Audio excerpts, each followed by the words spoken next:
If you're taking the LSAT in 6 weeks, it's time to buckle down and get to work.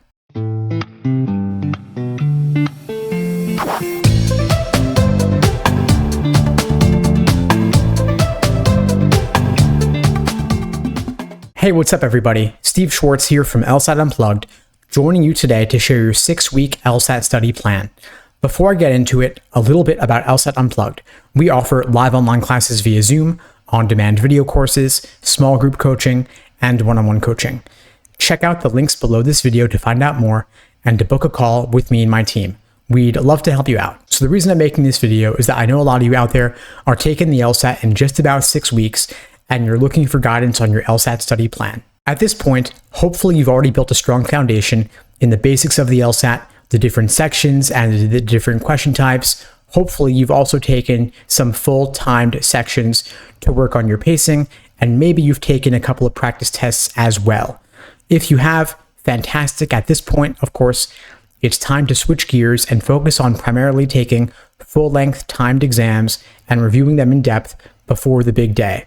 If you're working full-time or in school full-time or you have significant family obligations, maybe you'll just take one timed exam per week and review it in depth.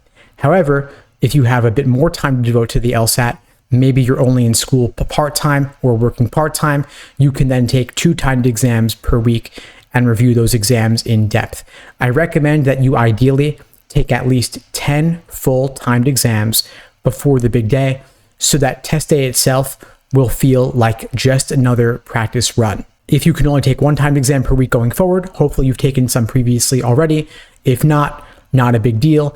But if you find as you get closer to test day that you have not been able to take enough timed exams and you're not yet at your goal score or close to it, you may want to consider pushing your LSAT back a month or 2, or you may want to take another exam as well a month or 2 later to maximize your odds of hitting your goal score. The LSAT is important enough, it's worth it, that if it takes you another month or 2, that won't matter much in the grand scheme of things, but it will have gotten you that much closer to hitting your fullest potential on the test. But alternatively, if you have not yet had the chance to build a strong foundation in the LSAT, I do not recommend rushing it and taking it in just 6 weeks. It's okay to push it back. Applying early matters much less than it used to. It's much more important to get the highest score possible. Law schools have no reason to care when you take the LSAT or when you apply, but they do have reason to care about your LSAT score. That's what gets sent to the American Bar Association and in turn gets sent to US News for consideration in the rankings. Of course, 6 weeks does give you plenty of time to improve significantly from where you currently are, but also I want you to be realistic and think about, are you just rushing to get it done, or are you maximizing the odds of hitting your fullest potential on the LSAT? It's much more important to apply a little bit later with a higher score than earlier with a lower score. And in some cases, it may not make a difference when you take the LSAT. You can apply just as early either way, depending on when you're coming across this video, of course. So again, you have the foundations portion taken care of already, hopefully. You've also taken care of your pacing as well with individual timed sections. And now it's a matter of simply building your endurance with full timed exams. And again, you're taking either 1 timed exam a week or 2 timed exams a week and reviewing them in depth. So there you have it, folks. That's your 6-week LSAT study plan. Hopefully you found this video helpful. If you did, please do me a favor and share it with someone who needs to see it. Maybe you know someone else taking the LSAT in about 6 weeks from now.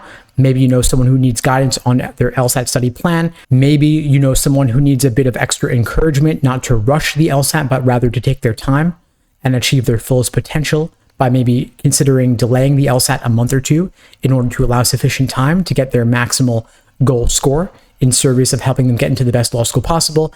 If you do, just share the link to this video and send it their way. It just takes a minute, but it may help determine where they end up going to law school and as a result, change the trajectory of their entire legal career. So anyway, folks, that's all for now. In the meantime, I'll wish you all the best and take care.